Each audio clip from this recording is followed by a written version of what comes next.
Dinasti politik. Dinasti politik di Indonesia telah mengalami perkembangan yang signifikan dari masa Orde Baru hingga era reformasi. Pada masa Orde Baru, di bawah kepemimpinan Presiden Soeharto, kekuasaan politik sangat terpusat dan dikendalikan oleh keluarga serta lingkaran terdekatnya.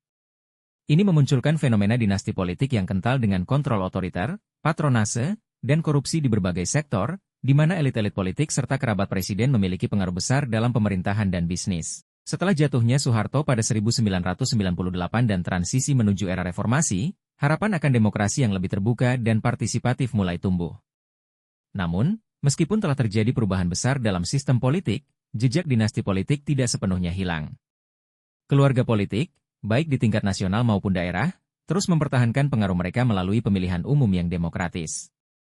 Dinasti politik ini beradaptasi dengan perubahan aturan, terutama dengan memanfaatkan koneksi sosial, kekuatan ekonomi, serta popularitas keluarga untuk mempertahankan kekuasaan di berbagai daerah. Dalam konteks otonomi daerah, dinasti politik semakin berkembang di tingkat lokal, di mana posisi kepala daerah sering diwariskan atau dipegang oleh anggota keluarga yang sama. Praktik ini mencerminkan bahwa meskipun reformasi membawa perubahan dalam struktur dan proses politik, warisan patronase politik Orde Baru tetap terlihat, terutama dalam bentuk dinasti keluarga yang terus mendominasi panggung politik.